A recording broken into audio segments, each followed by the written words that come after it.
नमस्कार, बाखबर में आपका स्वागत है। मैं हूं राघवेंद्र सिंह। बाखबर में आज हम बात करने जा रहे हैं गुड गवर्नेंस के बारे में। दरअसल सरकार की गुड गवर्नेंस की तैयारी, मध्य प्रदेश के मुख्यमंत्री 23 फरवरी को गुड गवर्नेंस के मुद्दे पर कलेक्टर कमिश्नर की एक बैठक करने वाले हैं। उस बैठक की खबर यह है कि जो उस गवर्नेंस की बैठक में ठीक से परफॉर्मेंस की खबरें नहीं आएगी, वो कलेक्टर कमिश्नर अपनी मौजूदा जो जिम्मेदारी उससे विदा हो सकते हैं, यानी उनकी विदाई की बेला हो सकती है।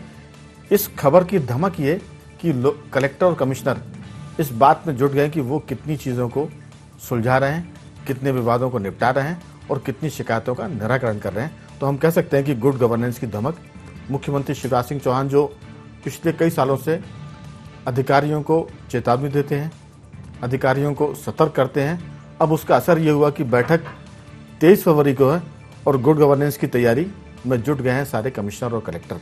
इसी मुद्दे पर हम विस्तार से बात करेंगे कि गुड गवर्नेंस की धमक। और आपको बता दें कि एक दो मुख्यमंत्री के जुमले बहुत मशहूर हुए, बहुत चर्चाओं में आए। उन्होंने कहा कि अगर कोई कलेक्टर भ्रष्टाचार कर रहा है, कोई अधिकारी भ्रष्टाचार कर रहा है, गड़बड़ी कर रहा है, तो मैं उसे उल्टा लटका दूंगा, जमीन में गाड़ दूंगा। ये फिल्मी संवाद हो सकते थे, लेकिन कुछ दिनों के बाद निचले स्तर के अधिकारियों ने इस पर गंभीरता से काम भी किया। और हम कह सकते हैं कि कम से कम कृषि के मामले में हाल की बात करें तो खेती के मामले में जो बारिश हुई थी, अतिवृष्टि हुई थी, उस अतिवृष्टि में शिकायतों का मौका कम आया है।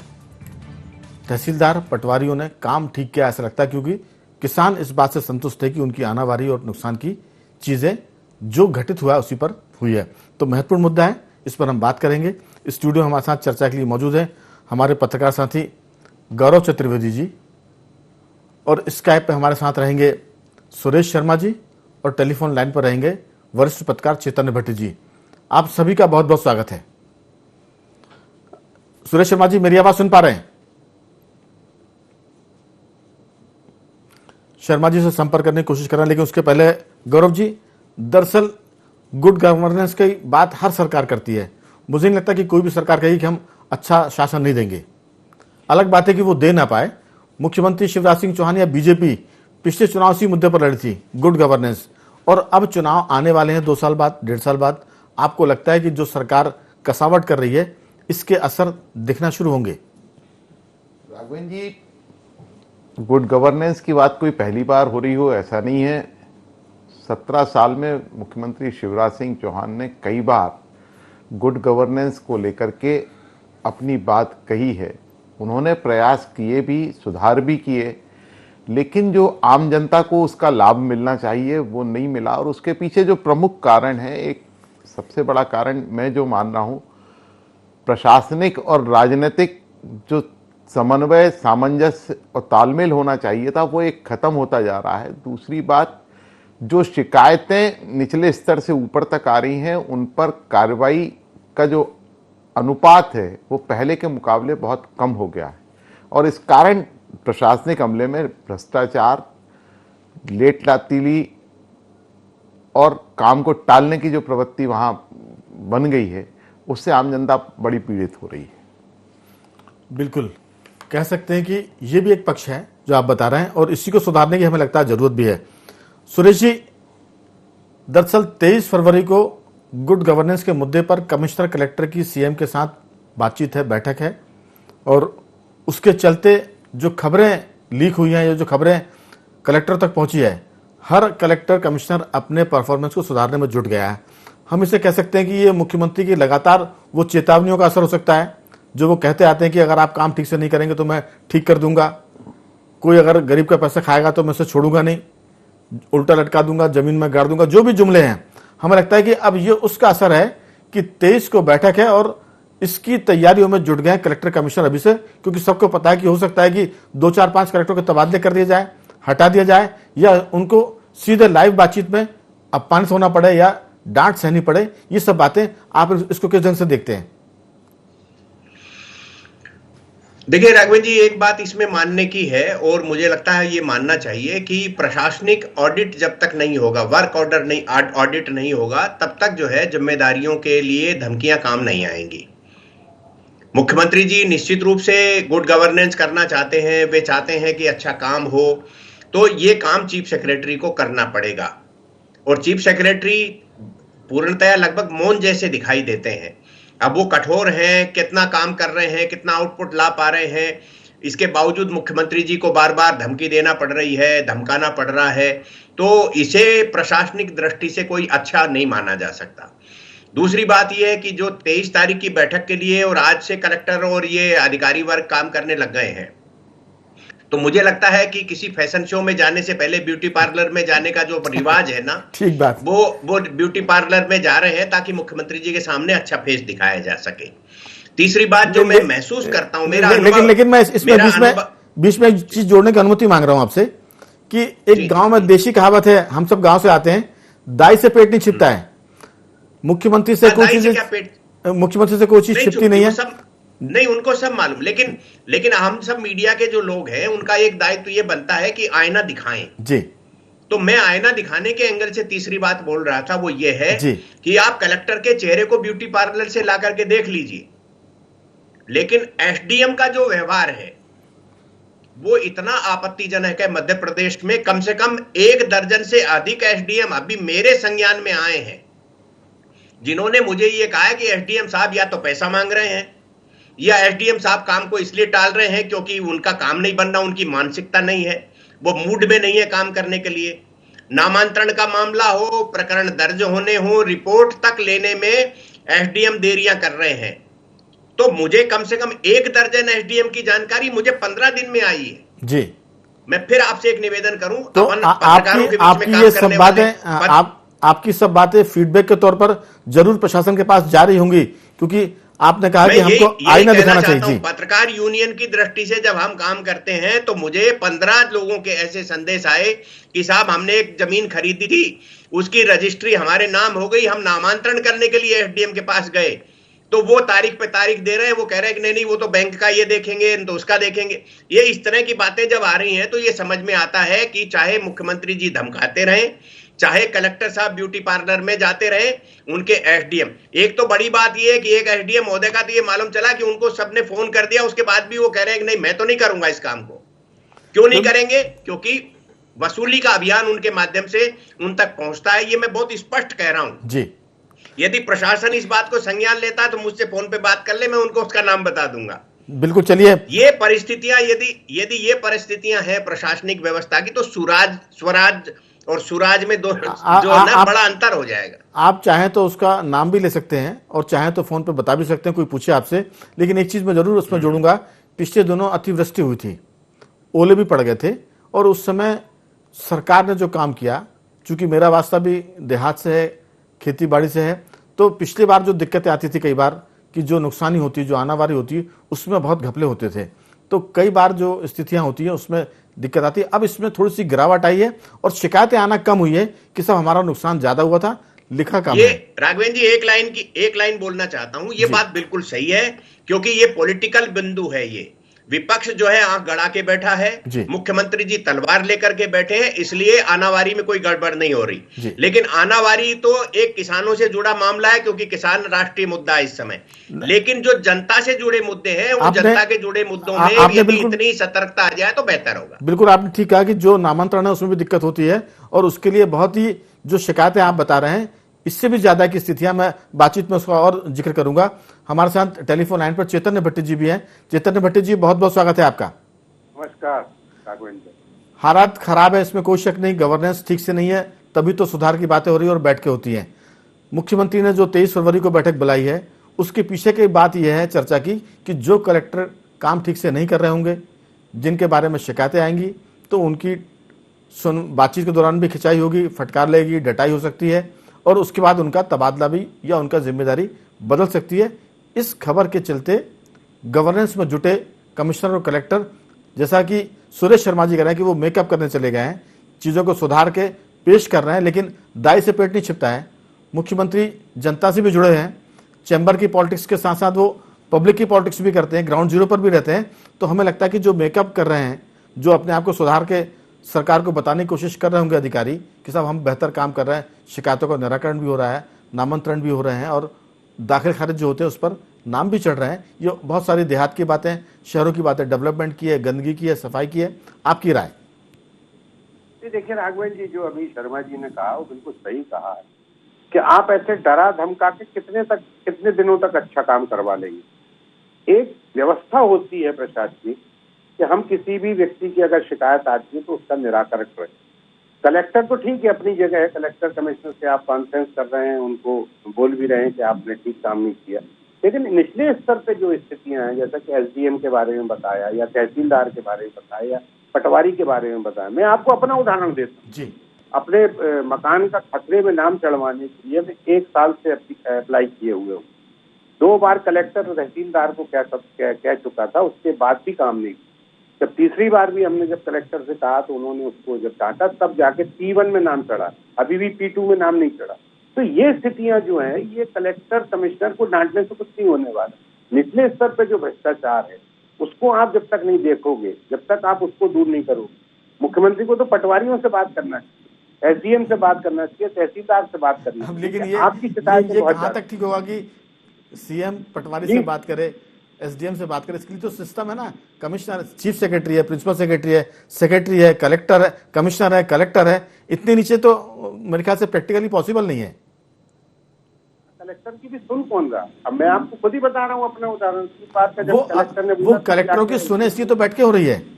आपका कहना ठीक है, आपकी तकलीफ ठीक है। मुझे लगता है कि जो प्रशासन के लोग सुन रहे होंगे आपकी बात, वो जरूर इस पर संज्ञान लेकर, हो सकता है कि आपसे फोन पर पूछे भी कि क्या दिक्कत है। लेकिन ये कोशिश ही है जिसका हम जिक्र कर रहे हैं, और जब ये फलीभूत नहीं होगी तो हम इनकी असफलता का भी जिक्र करेंगे कि कोशिश से बहुत हुई लेकिन उसका कोई असर नहीं आया।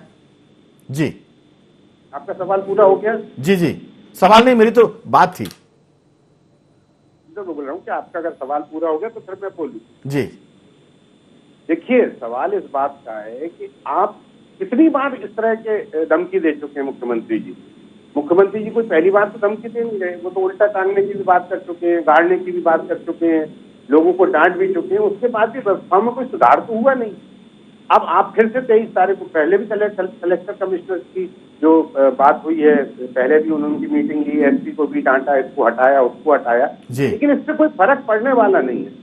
जो व्यवस्थाएं हैं वो वैसे ही चलती आई हैं और आज से नहीं, बरसों से चल रही है। कोई ऐसा नहीं कि शिवराज सिंह सरकार में एकदम से व्यवस्थाएं बिगड़ गई। पहले कांग्रेस की सरकारों में वही स्थिति थी, आपके भारतीय जनता पार्टी की सरकार में भी वही स्थिति है। तो पूरी व्यवस्था को सुधारना पड़ेगा। ठीक है, आप कलेक्टर कमिश्नर की बैठक ले रहे हैं, वो अपने आंकड़े प्रस्तुत कर देते हैं। अब उन आंकड़ों में कितनी सच्चाई, ये भी देखने वाली बात है। बिल्कुल। उन्होंने बताया कि साहब हमने सीएम हेल्पलाइन की जो शिकायतें हैं वो खत्म कर दी हैं, लेकिन सीएम हेल्पलाइन में आप कंप्लेंट करिए और उसके बाद देखिए कि बिना आपकी शिकायत हल हुए वो बोल देते हैं कि आपकी शिकायत तो हल हो गई। इवन जिन लोगों ने शिकायत की उनके पास फोन आ जाता है कि आपकी शिकायत तो हमने हल कर दी। तो ये जो व्यवस्थाएं में गड़बड़ियां हैं, इनको ठीक करने के लिए, ठीक है, मुख्यमंत्री भी अच्छा प्रयास कर रहे हैं। गुड गवर्नेंस तो हर सरकार चाहती है, जैसा आपने भी कहा कि गुड गवर्नेंस हर सरकार चाहती है, लेकिन उस गुड गवर्नेंस के लिए आपको एक ऐसे ईमानदार लोगों को पद पे बैठाना पड़ेगा। लेकिन सारी जो पोस्टिंग होती है वो तो राजनीतिक स्तर पे होती है, तो ये तो योग्यता तो देखी नहीं जाती। विधायक ने कहा कि हमारे यहाँ की थानेदार की पोस्टिंग बिना विधायक की मर्जी की होती नहीं है। तो ये जो स्थितियां हैं उससे आप ये, मुझे लगता नहीं कि कोई बहुत ज्यादा फर्क पड़ने वाला। बिल्कुल, आपने ठीक कहा कि कोशिशें सरकार कर रही है, हम उन कोशिशों का जिक्र कर रहे हैं। जब ये कोशिश से फलीभूत नहीं होगी तो हम इनकी असफलता का भी जिक्र करेंगे। लेकिन एक चीज मैं जरूर जोड़ूंगा आपकी बात में कि जो सीएम हेल्पलाइन की बात है उसमें कई बार तो ये भी होता है चैतन्य भट्ट जी कि सीएम हेल्पलाइन में शिकायत होती है और झूठी कंप्लायंस को सॉल्व करने की रिपोर्ट चली जाती है। ये एक बड़ा घपला है कि शिकायत जस की तस है और रिपोर्ट चली गई कि साहब वो निराकरण उसका हो गया है। उसमें एक चीज और निकल कर आई है कि शिकायत वापस लेने का दबाव भी डाला जाता है कि हम इसको जल्दी कर देंगे लेकिन आप शिकायत वापस ले लीजिए। तो ये सब चीजें जी, ये तमाम चीजें हैं जो मुझे लगता है कि बातचीतों से भी निकल कर आएंगी, सरकार की बैठकों से भी ये चीजें निकल कर आएंगी और कहीं ना कहीं सुधार की हो सकता है कि 100% सुधार ना हो, 10% हो, 15% हो।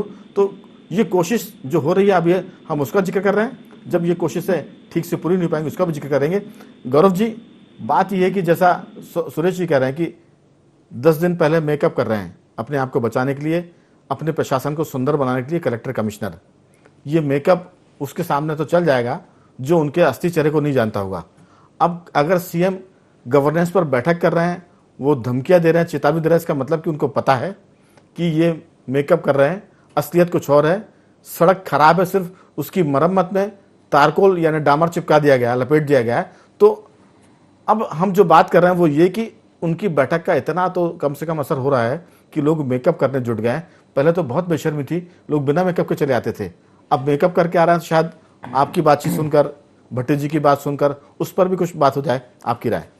राघवेंद्र जी, गुड गवर्नेंस कहने से नहीं आता है, गुड गवर्नेंस का एक सिस्टम काम करता है, जैसे चेतन जी ने कहा और जैसा सुरेश शर्मा जी कह रहे हैं। मुख्यमंत्री सचिवालय में, मुख्य सचिव के कार्यालय में, विभाग के प्रमुख सचिव के कार्यालय में, कलेक्टर, कमिश्नर के यहाँ लाखों शिकायतें बरसों से लंबित पड़ी हुई हैं। उनका निराकरण का प्रतिशत अगर आप जानने जाएंगे तो 1 या 2% शिकायतें हैं जिनका निराकरण हो पाया, बाकी शिकायतें ऐसी की ऐसी ही पड़ी हुई, उन पर जांच भी शुरू नहीं हुई कई शिकायतों पर, और गंभीर शिकायतें हैं। तो गड़बड़ी नीचे से भी है और ऊपर से भी है। जब मुख्यमंत्री कार्यालय में अगर जो शिकायतें लंबित हैं तो उन पर जांच क्यों नहीं हो रही? सबसे बड़ी बात है, आप कार्रवाई करिए, और जैसे ही आप कार्रवाई करेंगे वैसे ही गुड गवर्नेंस मध्य प्रदेश में आ जाएगा। उसे कहने की जरूरत नहीं पड़ेगी और अभियान चलाने की जरूरत नहीं पड़ेगी। बिल्कुल। असल में इसमें एक चीज़ और है, सुरेश जी और चेतन जी भी इस बात से सहमत होंगे कि अगर शिकायतों के निराकरण में जो समय सीमा सबकी तय है, टाइम लिमिट, अगर टाइम लिमिट के समय सीमा के भीतर उसका निराकरण उसके पक्ष में हो या उसके खिलाफ हो, आप उस शिकायत का निराकरण करिए कि ये शिकायत बेकार थी, हम इसको खारिज कर रहे हैं, और अगर वो सही है तो उस पर कार्रवाई होनी चाहिए। समय सीमा के भीतर अगर काम होते रहेंगे तो बहुत सारी चीज़ें गवर्नेंस के भीतर आ जाएंगी, गुड गवर्नेंस में आ जाएंगी। अब देखिए, हर महकमे में, नगर निगम से शुरू हुई, आप एसडीएम ऑफिस, तहसीलदार के दफ्तर से या पटवारी के पास के कागजों से, उनके पास पुलिंदा है। अब वो उस कागज को निकालते हैं जिसमें उनका इंटरेस्ट होता है। सुरेश जी, दरअसल रुचि से काम हो रहा है, प्राथमिकता इस बात की है कि एसडीएम की, तहसीलदार की या नगर निगम में किसी की रुचि, जिस कागज में वो फाइल खुलती है, और जिसमें रुचि नहीं होती वो फाइल रखी रहती है, किसी टेलीफोन के इंतजार में, किसी दबाव के इंतजार में, या उसके हाथ गर्म कर दिए जाए, कुछ पैसा दे दिया जाए। आपकी इसमें राय? राघवेंद्र जी, ये व्यवस्था जो है ना, ये एक आदत सी बनती जा रही है। मैं 2 छोटी छोटी बातें कह करके आगे बढ़ूंगा मैं जी। आपने अभी, चेतन जी ने अभी एक बात कही कि तहसीलदार और पटवारी से बात करना चाहिए। मेरे सामने अजीब वाकया आया कि एसडीएम जिस फाइल को रोक के बैठे हैं, उसका तहसीलदार कह रहा है कि आप मैडम से मिल लीजिए, उनको पैसे दे दीजिए, खुल के बात कर लीजिए, आपका काम निपटा दिया जाएगा। ये अधिकृत जानकारी मेरे पास है। भोपाल में जेडो को यह कहा गया कि हम मोहल्ले में कुत्ते बहुत ज्यादा हैं, जरा यार उठवा दो, किसी को काट लेंगे। आजकल कुत्तों का काटने का एक बड़ा सिलसिला चल रहा है जी। तो जेडो कहता है कि आप ऐसा करिए, मुख्यमंत्री हेल्पलाइन में शिकायत कर दीजिए, जल्दी काम हो जाएगा। इसका मतलब यह हो गया कि मुख्यमंत्री हेल्पलाइन की किस तरह प्रशासन के कर्मचारी, अधिकारी मजाक उड़ाते हैं, ये सारी चीजें समझने की हैं। सीधी सीधी बात यह है कि प्रशासन का जो नीचे का तंत्र है वो लगभग पंगु होने जैसी स्थिति में आ गया है। का सबसे बड़ा कारण यह है, राघवेंद्र जी, बहुत गंभीर बात है, यदि प्रशासन के लोग सचमुच में सुनते हैं तो उनको सुनना चाहिए। राजनेता जिस प्रकार तो हैं, भले वो अमल ना करें, सुनते तो हैं। मंत्री नहीं, मेरी बात प्लीज।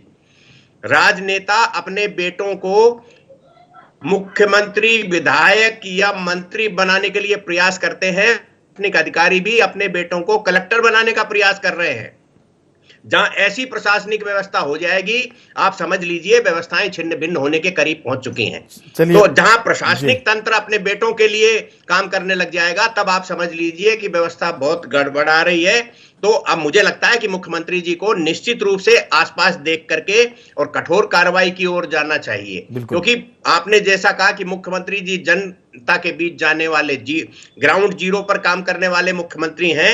इसको मैं भी मानता हूं, उनका अपना प्रभाव है जनता में, यह भी मैं मानता हूं, लेकिन उस प्रभाव का असर प्रशासनिक व्यवस्था पर भी दिखना चाहिए। इसकी बहुत जरूरत है आज की तारीख में। बिल्कुल, मैं तो इसलिए भी कहता हूं इस बात को कि आप मुख्यमंत्री बन गए हैं, ज्यादा समय बिताइए मंत्रालय में, लेकिन मंत्रालय से ज्यादा वो फील्ड में बिताते हैं।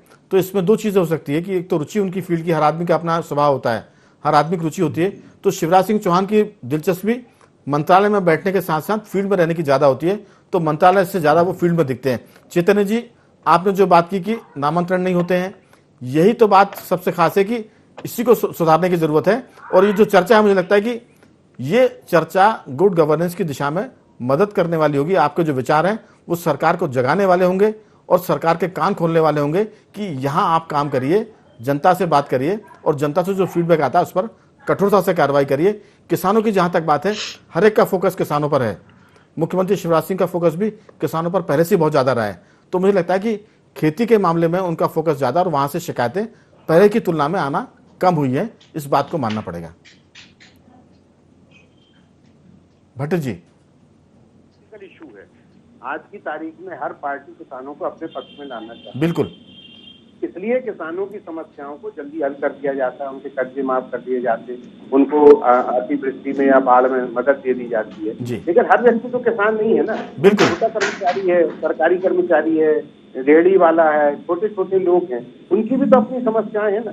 आप देखिए कि किसी भी शहर में अतिक्रमण कितनी जबरदस्त रूप से फैला हुआ है, पार्किंग की कोई व्यवस्था नहीं। ये क्या कलेक्टरों की जिम्मेदारी नहीं है, ये नगर निगम की जिम्मेदारी नहीं है? हमारे जबलपुर में नगर निगम के ठीक सामने इतने हजारों अतिक्रमण लगे हुए हैं, वो आते हैं, उनको बैठकी के 5 रुपए ले लेते हैं और उनको जगह दे देते हैं, और जब मर्जी चाहे उनको उजाड़ देते हैं। जब आप बैठकी का पैसा ले रहे हो तो फिर उनको कैसे उजाड़ा रहे? सवाल ये भी आता है। और अगर आप बैठकी का पैसा नहीं ले तो उन अतिक्रमण वालों को हटाइए।